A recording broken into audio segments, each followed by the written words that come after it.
chat. Yeah, I can put that down there. Okay.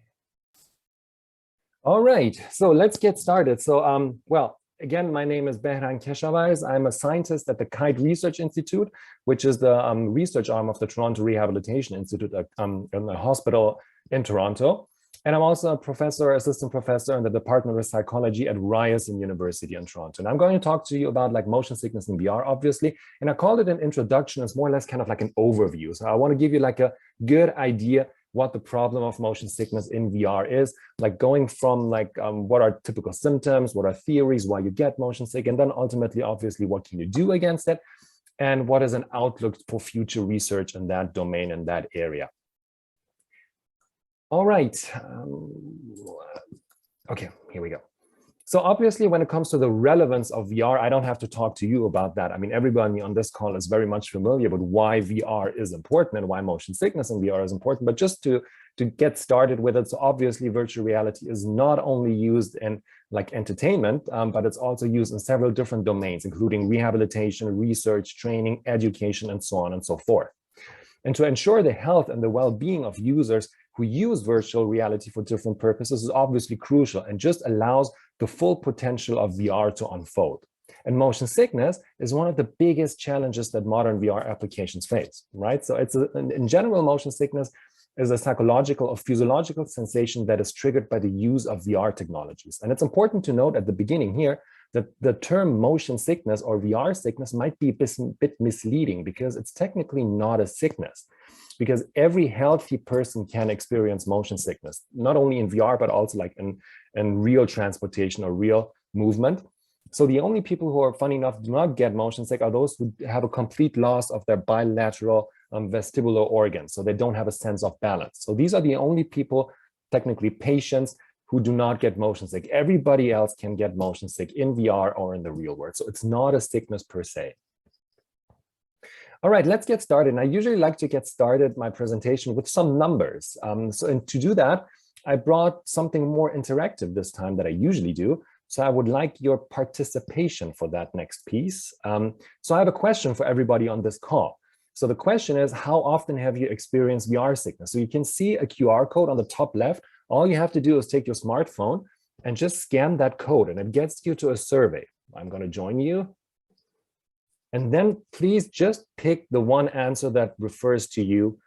So you have the choice between you never get motion sick, rarely get motion sick, sometimes, often, or you have never used VR before. Okay, so you just click it, click on send, and then we will see, give it a minute and see what people say, how often they get sick. This might be a good time for me to see how many people are actually on the call, so I know how many participants to expect for that one. 32, okay. Let's give it a little more time. So you can see as you put in the responses, it changes in real time.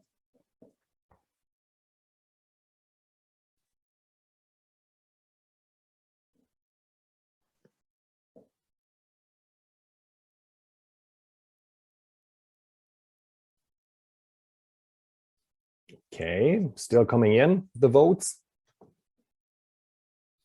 So it's interesting, what you can already see is that not even 10% never experience VR sickness. Now, I assume on this call, we have a lot of people who use VR quite often, although we have 8% who have never used VR before.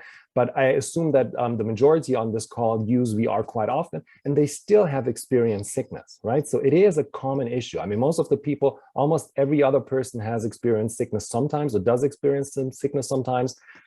20%, so that's 1 in 5 people, even often. So you can see already that it is a problem, even, or maybe especially in the VR community. Okay, I'm gonna get to the next slides. I just wanted to give you an impression, also get myself an impression for this group that we're talking today with what the distribution of, or what the frequency of VR sickness is. And as I promised, I have a few other numbers that I brought. Let me see. Okay. I have a very broad range of different other numbers that I have here, and I want to go through each number with you to just show you the importance of A, VR, and B, on motion sickness on VR. So 1 is the percentage of people who experience motion sickness in virtual environments. And as you know, this is not really a very, very accurate estimate, because in this call, we have like almost like 90% or 80% of the people who at least rarely experience it. But 1% is the lowest number I could find based on laboratory research. So that's like studies doing like driving simulation with very straight road, constant speed, not much happening. So 1% of the people experience motion sickness in those situations. Obviously, the actual number is much higher. Even in the literature, you can find numbers up to 70 or 80% of people who have to drop out from experiments because of VR sickness or motion sickness. But just for the sake of this little number game here, we work with the most conservative number that we could find, which is 1% of the people. 15 is the number of minutes the Oculus Rift version 2 got sold out after it was became available on the market. 17.7 is the percentage of Americans who use VR at least once a month in 2020. So that may not sound that much, but given that the US has a huge population, that number is actually quite high. 15,000 is the number of HTC Vive headsets from the first version that got sold within the first 10 minutes of becoming available. So you can see there's basically people are craving for that technology, are waiting for it to become available, and then just there's a run to those technologies. 138,000 is the number of Google hits that you get when you look for VR sickness or cyber sickness. 14 million is the number of non-mobile virtual reality or augmented reality headsets that got sold only in 2019. 171 million is the number of VR users. It's an estimate worldwide in 2019. And 1.1 billion is the global VR only video gaming revenue in US dollars in 2020. So you can see it is a huge market, and it just keeps growing and growing.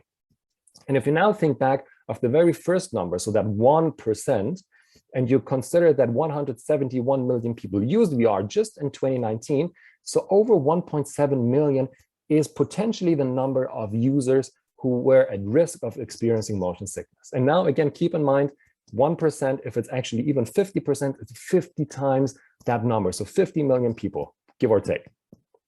So you can see it is an issue. If you look in the media, you will also come across like VR sickness and cyber sickness quite a bit. So things that I could find were like from CNET, for instance. I thought VR sickness was a myth. Then I played Mario Kart in VR. It nearly made me hurl. I loved it. There's one commentary that you can find. Science News says virtual reality has a motion sickness problem. And the VR Fitness Insider knows that motion sickness in VR sucks, but there's obviously a silver lining because they also recommend here's what you can do about it. So it is a thing, but importantly, motion sickness does not only happen in VR in terms of like VR glasses. It's basically every type of visual display that you use can make you technically motion sick. So that can be when you play like just like traditional video games on a screen, when you are in the cinema and watch a movie. Obviously had art glasses, as we mentioned before, even when you watch like dynamic content on your smartphone that can make people sometimes motion sick, tablets, IMAX 3D movies, and also VR simulators, like what you can see in the middle panel on the bottom, like a flight simulator, or on the bottom right, you see another simulator. And that bottom right picture is actually a picture from our lab at the Toronto Rehabilitation Institute, which brings me now to the question, why do I, as a member of the Toronto Rehabilitation Institute, look at motion sickness? And to explain that, I would like to tell you a little bit about like the actual research institute that I work with. So as I mentioned, the name of our institute is KITE, which is an acronym that stands for Knowledge, Innovation, Talent Everywhere.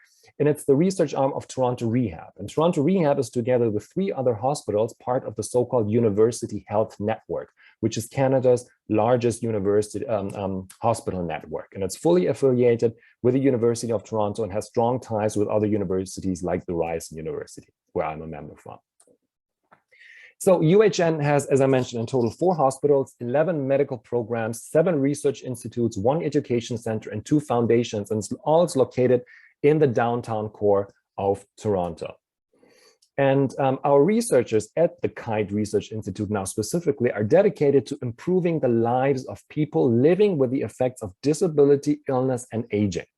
So basically there are like 3 core principles of our research at KITE. So one is basically when you have an injury, that can be a traumatic brain injury, that can be a spinal cord injury, that can be a hip replacement, and you come to our hospital, we try to provide the best care possible. So that's the first thing. The second thing is, as you age and you age in a healthy way and you want to stay in your home as long as possible, we're developing strategies and tools to ensure that people can stay in their own homes as long as possible. So aging in place, basically.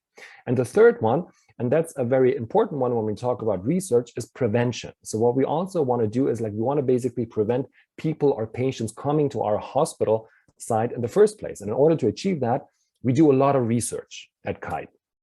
So here's a snapshot of the research that we do at the KITE Research Institute. So we have 127 principal investigators. So that means scientists, senior scientists, affiliate scientists. We have 11 different research teams, each team focusing on one area of research, particularly like sleep disorders, like communication, swallowing, and so on and so forth.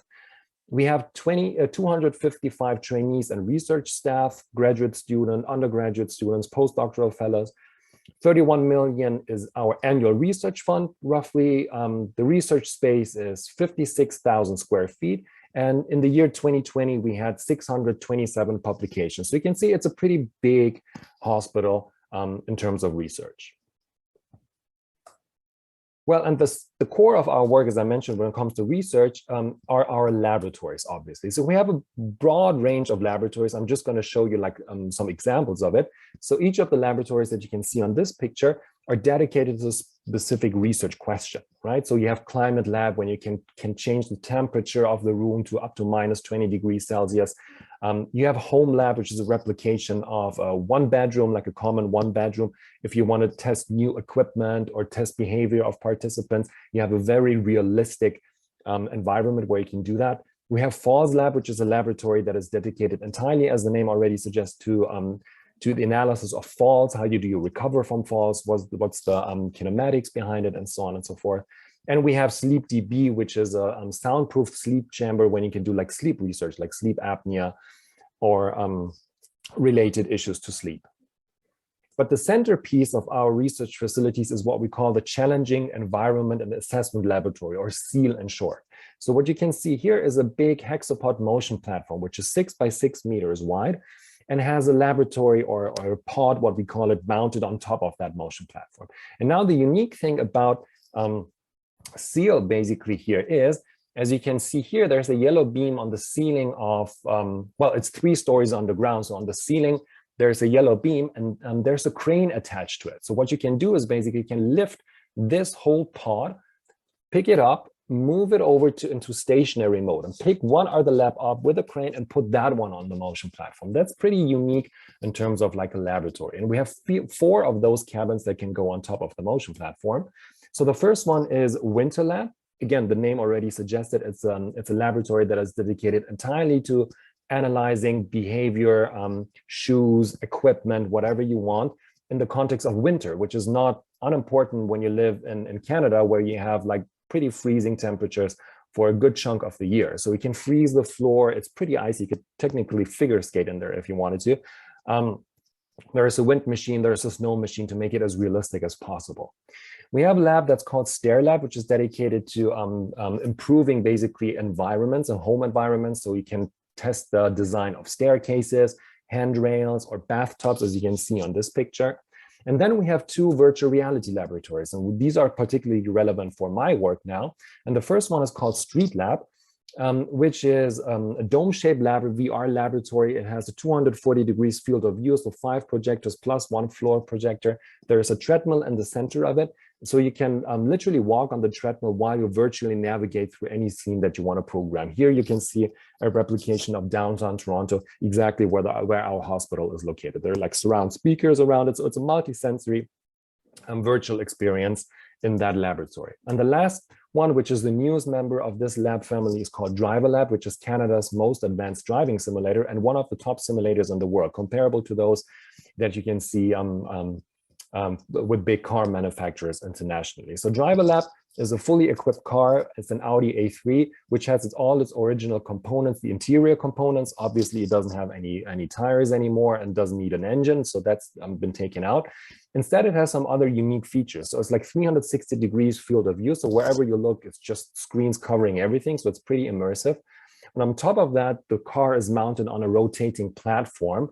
So down here is basically a turntable. So whenever you make a turn, the whole car inside the dome can spin while it's even on the motion platform. And there are like two other unique features that Driver Lab has. So one of them is the rain simulator, which basically means we use real water to simulate rain. So not only on the screen, but there's actual water droplets dropping into your windshield, and you have to use your wipers to get rid of it. And there's also a glare simulator, which simulates the harsh sensation of glare. It's a robotic arm that pops up in front of the screen, has an array of LED lights, and whenever the car is coming close, you see the headlights matching the position of that robotic arm, of that LED panel. They start to illuminate to give you that very harsh sensation of glare. To show you how that looks in action, there's a little short video here. Now Driver Lab is mounted on top of the motion platform. So let's just quickly take a look. So now you can see the drive started, the car is moving. This is the inside look. This is what it looks like when you're actually driving, the hydraulic system of the hexapod. This is now rain has been turned on, and this is what it looks like when you have the rain on the windshield. So it's pretty realistic. And this is, I think it was officially opened 2017 or 2018, so not too long ago. Good. So when we do use our laboratory, so the main question that we have obviously is not necessarily related to motion sickness, but we have a ton of different questions that we're trying to answer with those virtual reality simulations. How do people navigate through space when they have hearing loss in Street Lab, for instance? What's the effect of monocular vision on driving performance is another example. So we use VR to address a lot of different questions, but one major challenge that we're focusing, obviously, in the context of motion sickness is how can you design an immersive, safe, realistic, and enjoyable VR experience for patients and users without causing motion sickness. And this is basically what I'm trying to achieve. I can tell you, and you probably know that already, it's not a simple task. And if I had the solution, I would have probably mentioned that to you already. I have some ideas, or we have some ideas how we can try to minimize it, but there's not like one magic pill, unfortunately, at this point where you can prevent VR sickness for everyone. So this is a spoiler for the rest of this presentation. Good. When we talk about motion sickness now, it's important to first be all on the same page when it comes to the different terminology, because in the literature you will find a lot of different terms when it comes to motion sickness, which can be a little bit confusing. So I like to keep it very simple, have a very simple distinction between two types of motion sickness here. So on the one hand, we have what I call traditional motion sickness, and I assume everybody is familiar with that. So depending on the mode of transportation or the vehicle that you use, you can refer to it as car sickness if you get nauseous driving in a car, being a passenger in a car. You can have air sickness, sea sickness, space sickness is also a thing. You can even have camel sickness, which means not the camel gets sick, but you get sick riding on the back of the camel. Although I'm sure the camel could technically get seasick as well, but camel sickness refers here to you sitting on the back of a camel. Interestingly, you don't get sick usually sitting on the back of the horse because the frequencies are different, but camel sickness is a thing. So this is traditional motion sickness where you actually have physical movement. On the other hand, you have motion sickness that I label as visually induced, which means you actually do not have physical movement.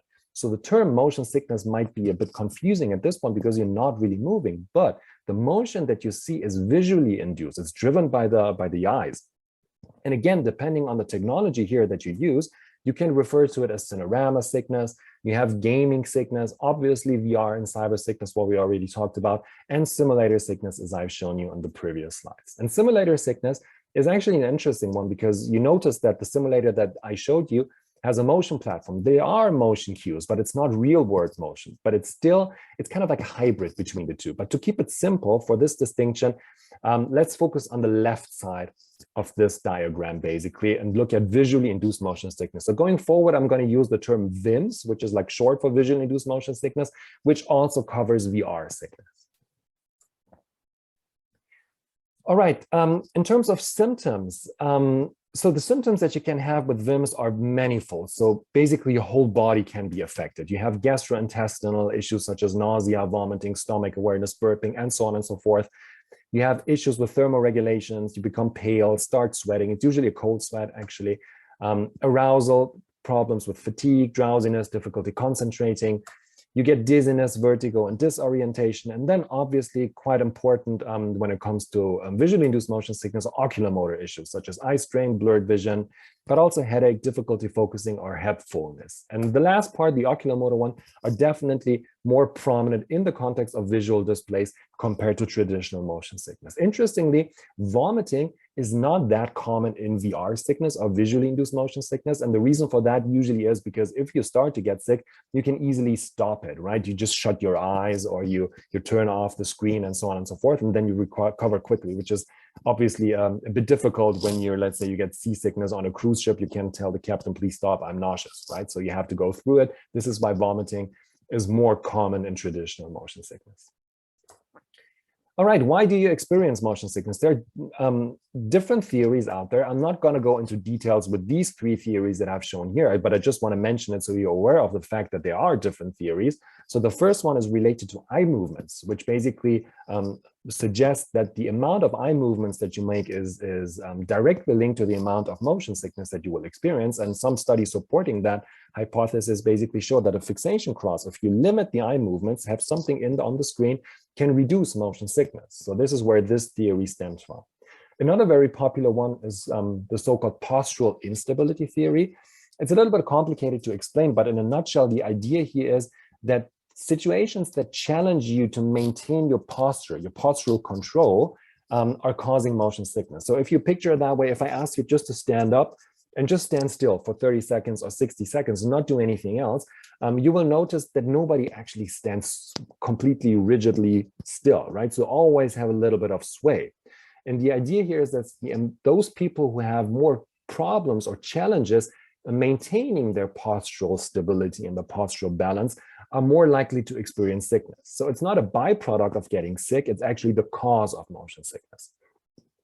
And a third theory, which I call here the evolutionary hypothesis, is actually a theory that tries to explain not why you, like how the symptoms arise, but rather like why you respond with the symptoms such as nausea or vomiting. And the theory, the idea here is that the brain, because it has this strange sensation of motion and sway and whatever is involved, gets the sensation that it has been poisoned. So the body thinks there's something has been digested that was rotten or poisonous, and the natural response, evolutionary, for human beings to get rid of that is basically expelling the poison again, which leads to emesis and vomiting. So that's the reason, trying to explain why we experience the symptoms that we experience.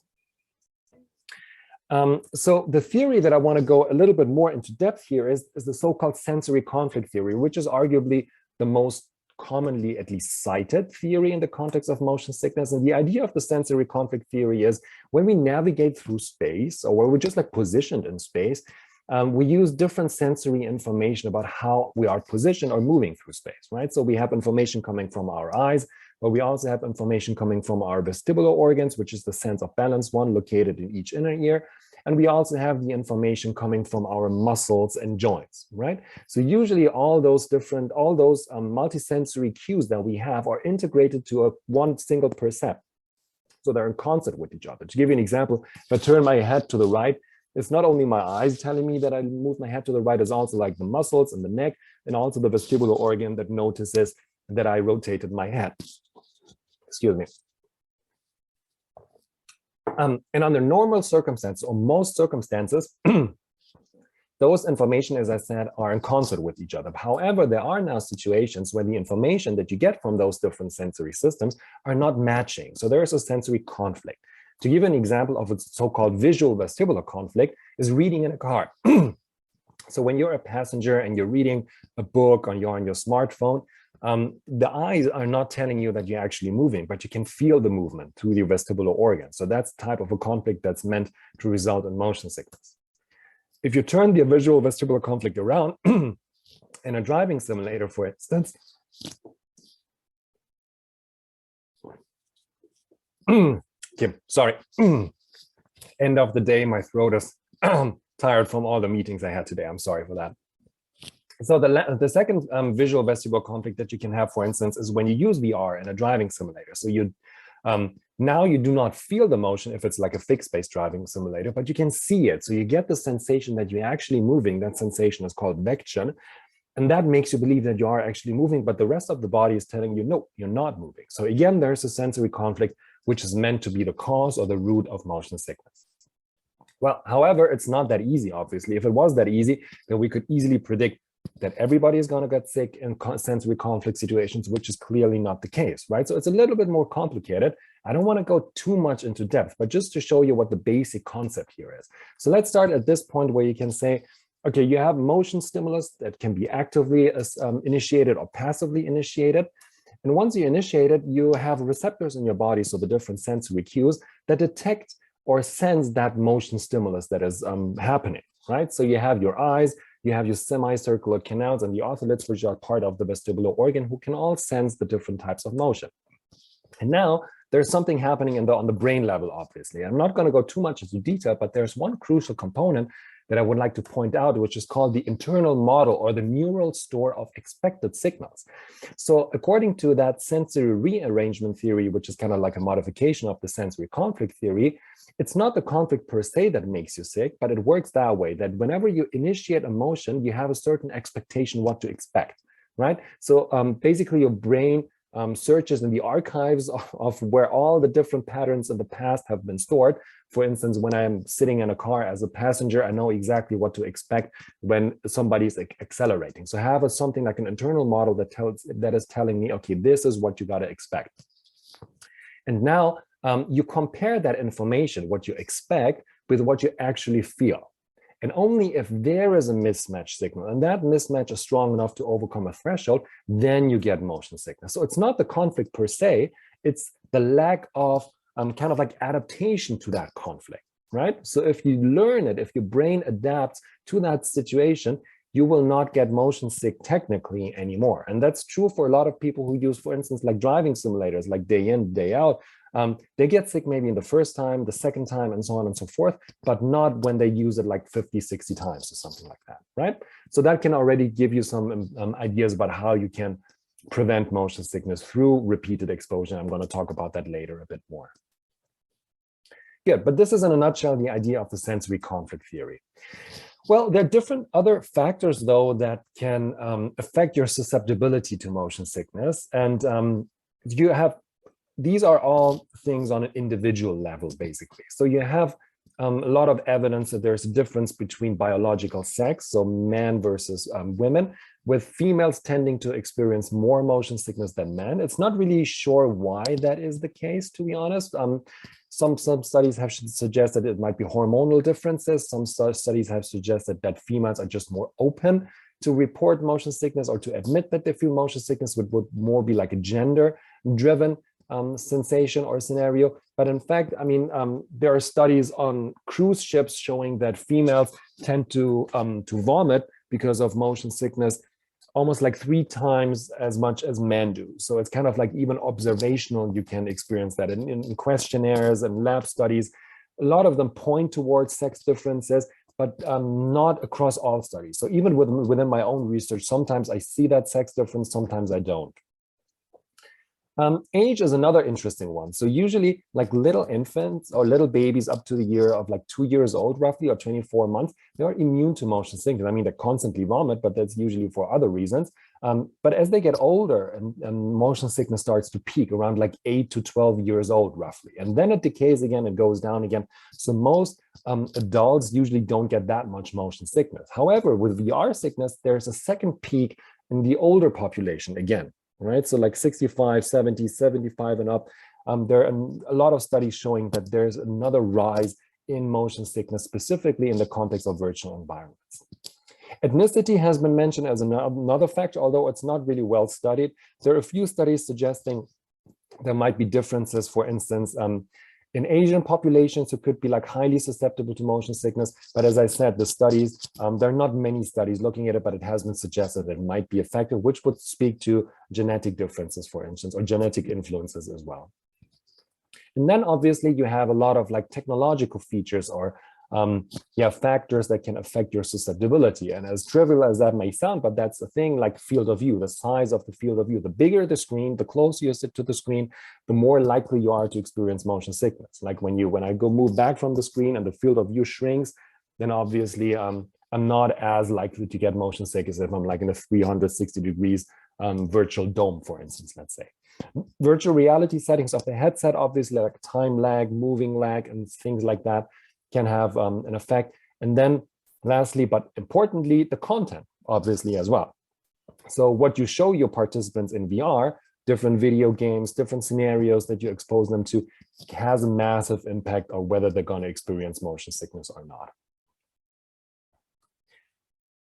Okay, what can you do to prevent or minimize motion sickness? What are treatment options? And I need your help again for the next step, because I would like to know from you what you do, or what ideas do you have how you can prevent motion sickness. So again, please just scan the QR code, and this time it generates a word cloud, which basically means what you have to do is like you have to type in the different strategies that you may have, okay?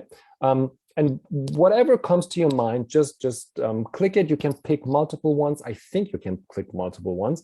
If well, we will see if you can click multiple ones. I thought I activated it. Stop immediately. Close your eyes. Yeah. Okay, let's give it a little bit.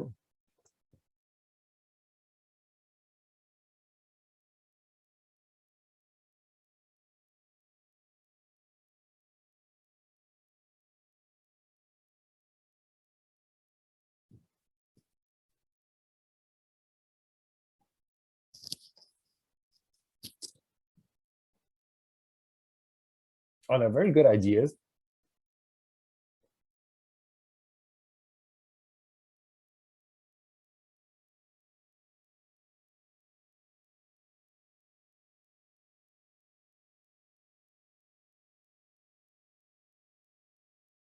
So there seems to be a consensus that the best way to do it is simply close your eyes or stop the exposure, which obviously makes sense, right? So as I mentioned before, when you get sick and you close your eyes and you stop it, then you recover quite quickly. The question though is, can you also have strategies to prevent you from getting sick? So I can see that some of the things that people have mentioned, like breathe, relax, stand, blowing fan on the face, or like cooling down the face. Somebody said like cool down, fresh air. That can help. Blow fan or face. Okay, that seems to be a prominent one. Avoid the activity. Yeah, that's a good one. I mean, if you get sick, just don't do it. But then you miss out on the VR stuff that you might be interested in. Make slower movements. That's a good one too. Take breaks. Yeah, that can help. Higher refresh rate. Okay, there's more on the technological side of things. Increase the resolution. Again, another technical one. Eat or drink just a little. That's an interesting one, because it has been actually shown that food can affect your level of motion sickness. At least for traditional motion sickness, people have looked at that. And it's not good to have nothing in your stomach, but it's not good to have like a very fatty, greasy meal either. So actually just eat or drink a little is a very good recommendation. Somewhere I saw ginger as well. Yeah, I'm going to talk about ginger later on a bit as well.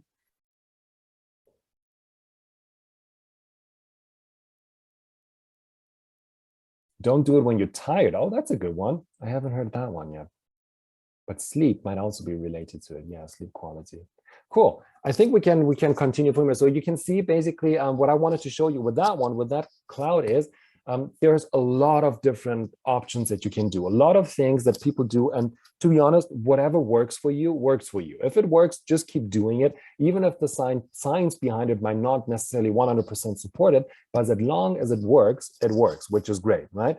Closing your eyes, I think that's consensus that that's the best or easiest way to get rid of it. However, it's not really something that you can do to prevent it, basically. So I'm looking more for things like, okay, how can we make sure that everybody can use VR without having to stop it because it came to the point of no return, basically. Cool. Thank you very much for the participation in that one. So let's take a look at like what the research says about like treatment options. So basically you can divide it into two streams. So you have pharmacological versus non-pharmacological ones. Pharmacological treatments, basically there are many of them, right? So many different drugs on a cholinergic level, histaminergic, antipsychotics, benzodiazepines, neurokinin 1 antagonists, barbiturates, and the list goes on and on. The good news about pharmacological treatments is they actually do work. So if you have like a sea cruise ahead of yourself, you can just take a gravel and you should be fine. The problem with medication, though, is it has side effects. And some of the side effects are drowsiness, increased levels of fatigue, but even like mild cognitive impairment could also be the case. So obviously that works well when you can have a 9-hour flight ahead of you and you can just swallow a pill and then go to sleep. That's perfectly fine. But that doesn't really work when you do want to research with VR. You want to make sure that people are like cognitively as alert as possible. So we cannot give them a medication that may make them potentially drowsy. So we are looking at so-called behavioral countermeasures or non-pharmacological treatments. And there are like different methods that you can do as well. And you saw that already in the word cloud that you guys generated yourself. So you can split it into like two categories again. So on the one hand, you have like technological things you can do. Time lag, I think it has been mentioned on that word cloud as well. So obviously time lag describes when you, for instance, when you move the head, so like the physical motion of the head and the headset and the lag that the visuals are following. I think most modern systems are pretty good. They brought the time lag is minimal. So back in the day, like the first versions of head-mounted displays that NASA used like 30, 40 years ago, or even 50 years ago, they had were not as great in terms of time lag. So it could be like 200 milliseconds, which is like ages on a brain level. But the modern technologies are actually pretty sophisticated. So time lag has been minimized, yet still people get motion sick, but it helps. A rest frame has been another idea that has been proposed in the literature, which basically means you overlay an array of lines on the screen. So it looks like a grid, basically. And that grid gives you the idea of like what is upright and what is horizontal. So it locates you, it positions you in space. You don't get disoriented. And that can actually help to reduce motion sickness as well. A similar but not identical effect is a fixation cross. So you can have like some object in the center of the screen. That can be a point, that can be a cross. Some video games, like a few years ago, they introduced like an artificial nose that can help to reduce motion sickness. And they do actually work, going back to the eye movement theory that I presented before, but it cannot fully prevent it. Motion cues is another one, obviously, right? So if there's a sensory conflict and the sensory conflict is the main reason why you get motion sick, then try to minimize that conflict by providing motion cues. Unfortunately, it's not that easy because every time you present motion cues, it's just a proxy for real world motion. It's not identical to real world motion, right? So even adding motion for the sake of adding motion is not necessarily doing the trick to prevent motion sickness. Sometimes it can actually make it worse. So what those technological features have, like specifically rest frame and fixation cross, they do work, but they're not always feasible depending on what you want to do. For video games, that might be perfectly fine. But if I want to know, okay, how is the gaze behavior of a driver? Can they recognize and realize like a pedestrian walking on the sidewalk? I cannot tell them focus on the center of the screen on that cross, right? That would like bias the data that I get. So we have to find ways other than that that can reduce or prevent motion sickness. So on the behavioral side, ginger has been mentioned on the word cloud for sure. A lot of people say that ginger has an anti-nausea effect and can help to reduce, in general, nausea and vomiting. With VR or with motion sickness, there are just a handful of studies and the results are really just very mixed. So some studies of those 5 show, yes, it's working. Some do not find that it's working, and others did not find an effect at all. So again, I leave it there, but the science behind it is not really supportive of it. Controlled breathing has been shown to reduce motion sickness, although the studies there are not many studies looking at it, let's say that way. So there's room to explore it further, but there seems to be something that can reduce it. Stepwise exposure is one thing that is often recommended, specifically when you're new to VR.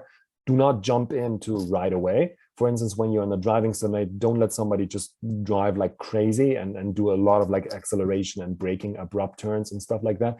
Show them, expose them gently. Let them just navigate a little bit through it, then make a break. Now add another turn, not only straight roads, and so on and so forth. So stepwise exposure can also help. And then to date, the best way we can reduce motion sickness so far is still habituation, which goes back to the sensory conflict, if you recall, is like doing something over and over again to get used to it, right?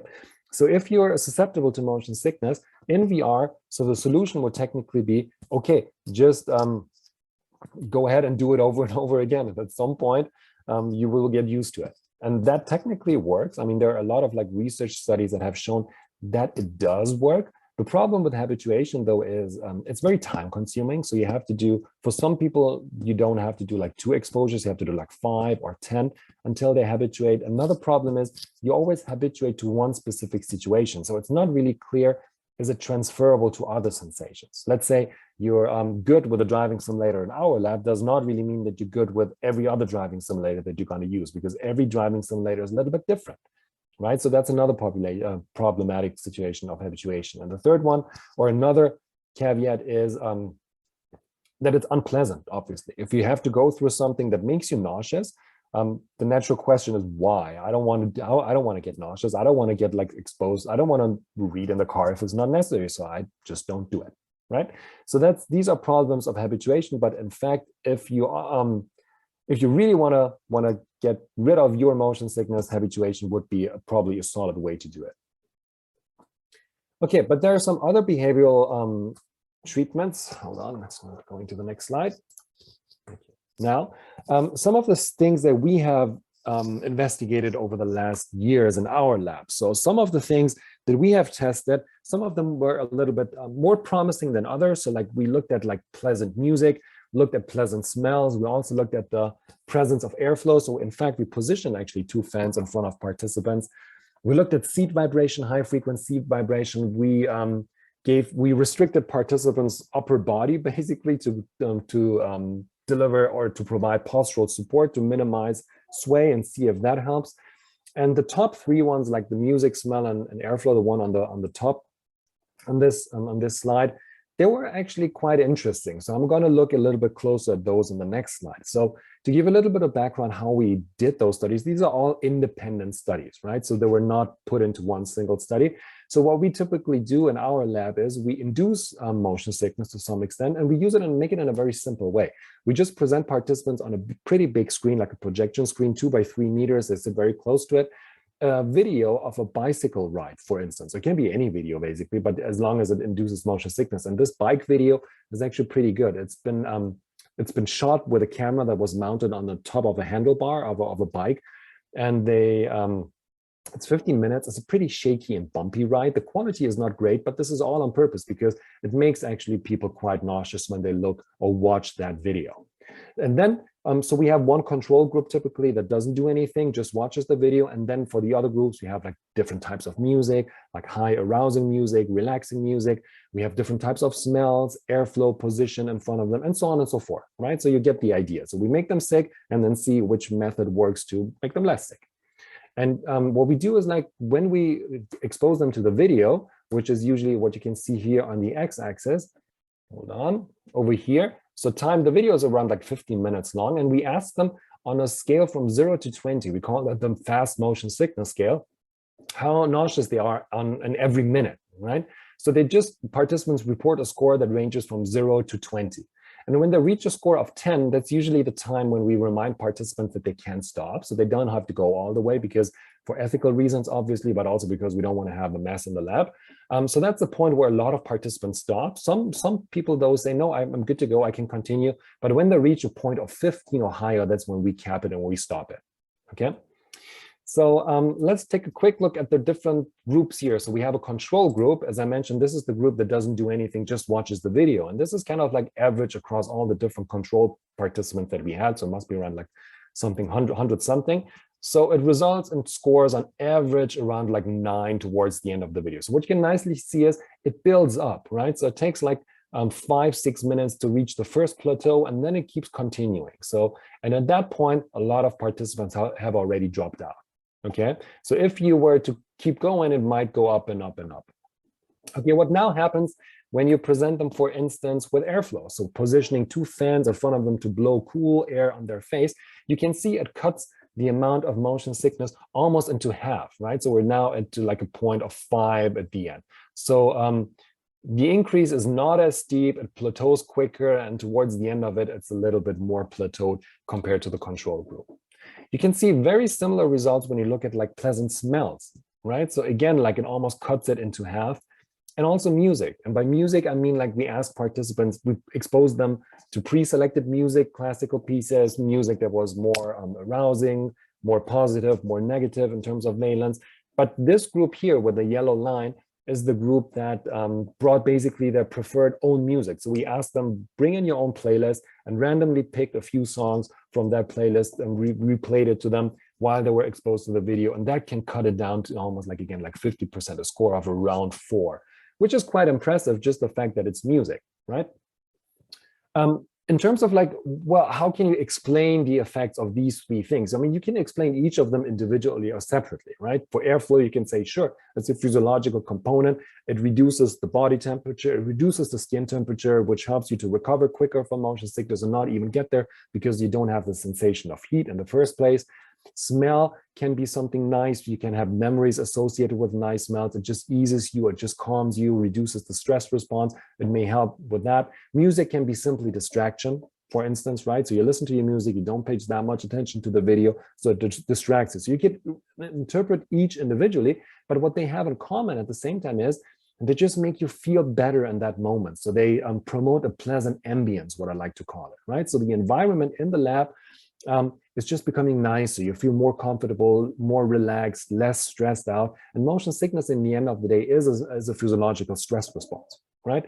So these things can help to reduce it. What I have not done yet, which is obviously the next logical step, is what happens if you combine all those 3. Can you bring it further down? It's interesting to see that each of those is almost like, it seems that it's not going lower than 4 or 5. With those different techniques. They almost stop at the same point, which is really interesting, right? So the question would be, is that as good as it gets with those? So there's always like a little bit of motion sickness. It's not too bad though, but there is always something. Or if you combine them, can you even push it down towards like this area? So that's obviously something on the to-do list for future research. Well, and talking about future research, now the question is, well, I give you a little bit of an overview. What do we know? What's the current state of the art in terms of like knowledge on VR sickness or motion sickness and visual displays?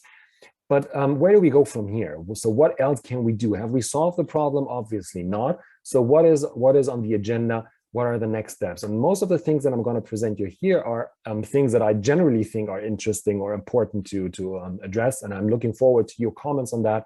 What you think needs to be done over the next couple of years and decades to reduce VR sickness further. But these are also things that we in our research group, work on as well. So we're trying to identify a little bit better, okay, what causes motion sickness in terms of what are factors that are change your susceptibility to motion sickness. So we talked about like biological sex, potentially gender. We saw age differences, but there's so much we do not know that may influence your VR experience, like your previous experience, for instance. How often do you play video games? Does that make you less susceptible or more susceptible? The role of nutrition, it was mentioned also in the word cloud previously that having a little bit to eat or drink may help. Cognitive and clinical factors like depression, anxiety, how is that related to motion sickness?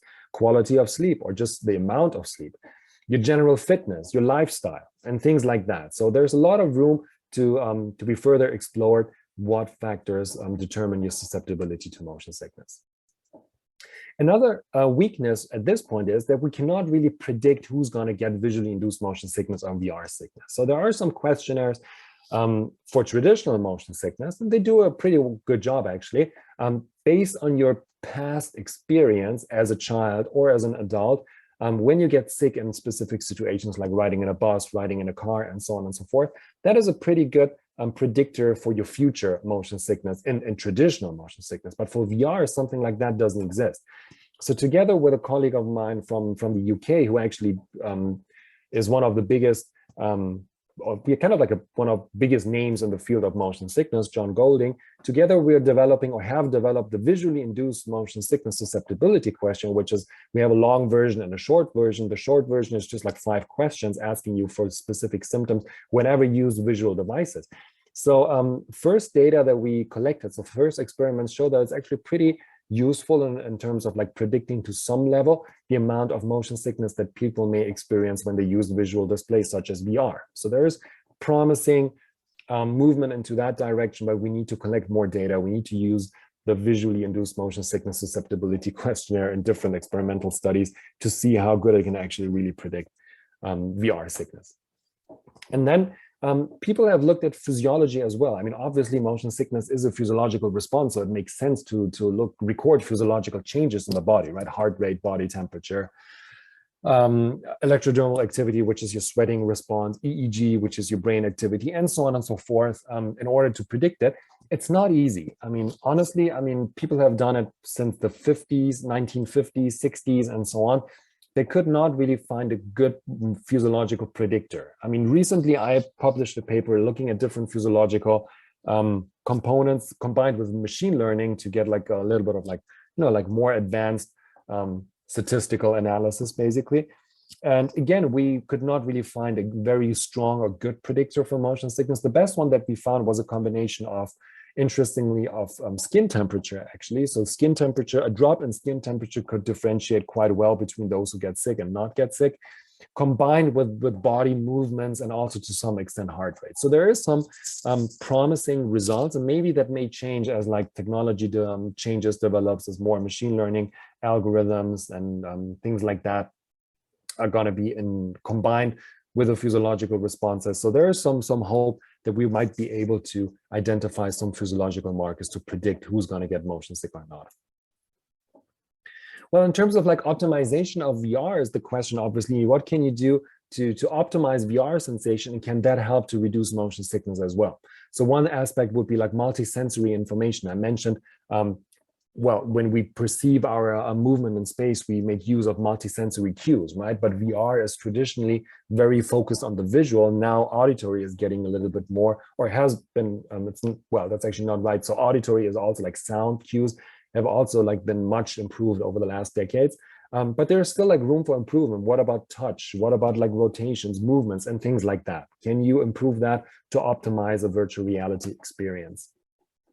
And then also, can you manipulate the type of ego movement in the virtual scene, for instance, while changing the field of view without disrupting the VR experience that can reduce motion sickness? So there are some ideas, you know, like putting somebody when you play a VR game in kind of like a helmet scenario that limits the VR scope, or when you move or move somebody through space that you just blank out, or yeah, kind of like overlay a mask on the screen to reduce the field of view. So can that be further done to optimize VR without causing motion sickness? Another question that has not been very well addressed is the impact that VR sickness may have on participants or human perception and performance in virtual reality. So for instance, in a driving simulator, can you really make use, or can you interpret the data of a driving simulator accurately when people get motion sick? So does motion sickness affect your driving performance? I mean, that's a question that only a few people have addressed. And so far, it doesn't seem that there's like a strong effect on motion sickness of driving performance. But even if it's a little effect, and you're looking at somebody who wants to regain their driver's license after recovering from a stroke, even a small change might be pretty crucial and pretty important, right? So there's definitely more research needed to identify how is the presence of VR sickness affecting your performance and perception in VR. And then also in the context of impact is like, how is motion sickness related to other concepts? So other concepts specifically related to VR, like presence. How present do you feel in that virtual scene? Compared to vection, which is like the sensation of ego motion or self motion in VR, and VIMS, how are they related? I mean, there are some studies looking into how these three things are related, and some people suggest that there's a linear relationship between vection and VIMS. Basically, that means the more you feel that you're actually moving through space, the more you get sick. It's not that easy for sure. It's a way more complex and complicated mix between VR sickness and vection. Presence, on the other hand, is assumed to be negatively correlated, which basically means the more present you feel in the VR scene, the less you get motion sickness, which is interesting. But again, also there's still more room for improvement here. Well, when we talk about prevention, how can you prevent motion sickness? So some of the ideas, I mean, obviously that we know the habituation works. So can you come up with adaptation protocols that can be optimized to prevent VIMS? So you don't have to go through the same procedure 10 times, but can you come up with a shortened version of it and shorter adaptation protocol? Can you train somebody not to become motion sickness in terms of like balance trainings or vestibular trainings? And can that be useful to prevent VR sickness or VIMS, or even temperature, right? So people have said like the fan worked for them. So can you change the room or even the body temperature? Can you manipulate it to reduce visually induced motion sickness? So these are some of the things that I think personally should be looked at closer. And as I said, I'm looking forward to more ideas and more comments from your end. All right. So take home message. So 3 things that I want to basically to provide you in this summary is basically, so motion sickness is a key limitation of VR technologies that need to be addressed, not only by psychologists like myself, but also in combination with other disciplines, engineers, software developers, and so on and so forth, all need to work together to find a good solution for that. Pharmacological and non-pharmacological treatments do exist, but they cannot fully prevent motion sickness, unfortunately, at this point. So ultimately, we need future investigations to better understand motion sickness in VR and to ultimately be able to find effective solutions for it. And with that, it's been a pretty long presentation. So apologies if it was a little bit longer than expected. With that, I'd like to thank you. So here's some information. If you want to learn more about our team, you can go to the website, my personal website, but also from our team, which is the mive.ca, and the official UHN1 KITE -UHN.com. And feel free to reach out to me whenever you have any questions. I'm always happy to get connected to other people about research and like to learn more. And a big thank you, obviously, to the team. So a lot of the work that I presented has been done by the students in the group. And the MIVE team is also co-led by 2 of my colleagues from the University of Toronto, Jennifer Campos and Bruce Haycock. So big thank you to everyone. And thank you, obviously, to you for taking the time